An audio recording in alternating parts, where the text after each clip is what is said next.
हरिपुर एक छोटा सा गांव था जहां हर सुबह सूर्य की किरणें हल्की हल्की धुंध के साथ खेतों पर उतरती थीं। यहाँ की जिंदगी सीधी सादी परंतु प्रेम और श्रद्धा से भरी हुई थी। इस गांव में एक बूढ़ा किसान था, नाम था रामलाल। रामलाल का परिवार बहुत बड़ा नहीं था, उसके साथ सिर्फ उसकी पत्नी शांति और एक बूढ़ी गाय गौरी रहती थी। गौरी सिर्फ एक पशु नहीं थी बल्कि उस परिवार की सदस्य थी। रामलाल ने उसे तब पाला था जब वो बछड़ी थी। आज वो बूढ़ी हो चुकी थी, दूध देना भी बंद कर चुकी थी, मगर फिर भी रामलाल और शांति उसकी सेवा में कोई कसर नहीं छोड़ते थे।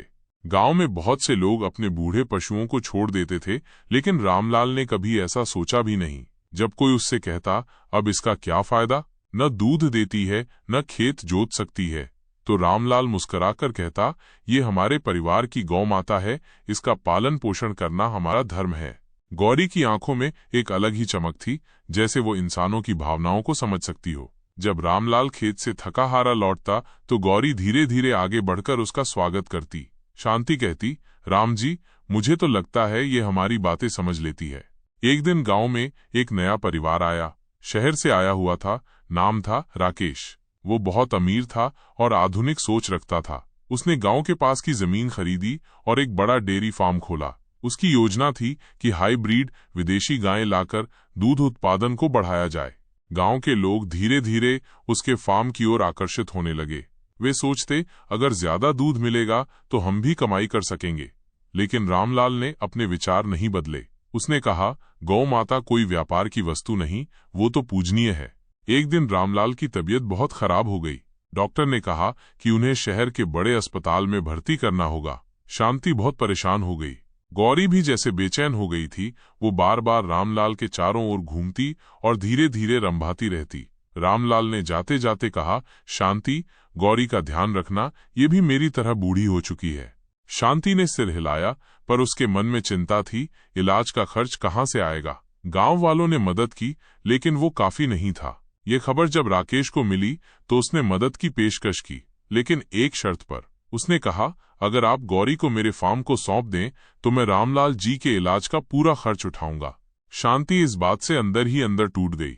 गौरी को छोड़ना जैसे अपने किसी बच्चे को छोड़ने जैसा था। उसने गौरी की आंखों में देखा, जैसे वो कुछ कहना चाह रही हो, लेकिन रामलाल की जान बचाने के लिए उसने ये कठिन निर्णय लिया।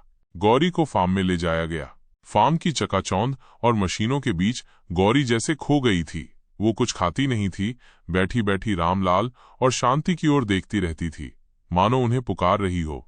कुछ दिन बाद रामलाल की हालत सुधर गई और वो घर लौट आया। उसने देखा कि गौरी घर पर नहीं है। शांति ने पूरी बात बताई।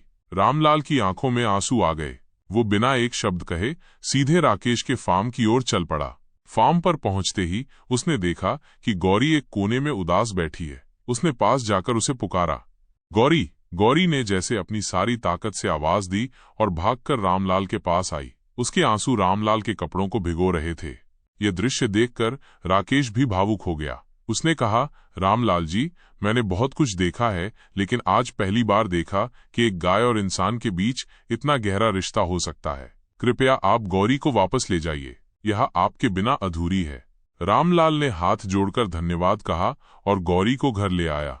इस घटना के बाद गांव में एक नई सोच का जन्म हुआ। राकेश ने अपने फार्म में स्थानीय गायों को भी शामिल करना शुरू किया और उनके लिए एक विशेष गौशाला बनाई जहां बूढ़ी गायों की सेवा होती थी। हरिपुर गांव अब एक मिसाल बन चुका था, जहां गौ माता को सिर्फ दूध देने वाली मशीन नहीं बल्कि एक सम्मानित सदस्य माना जाता था। स्कूलों में बच्चों को गौ सेवा का महत्व सिखाया जाने लगा और रामलाल को गांव में गौपालक की उपाधि दी गई। गौरी कुछ वर्षों बाद इस दुनिया से चली गई, लेकिन उसके जाने के बाद भी उसकी स्मृति गांव के हर दिल में जीवित रही। सीख: गौ माता केवल एक पशु नहीं बल्कि भारतीय संस्कृति की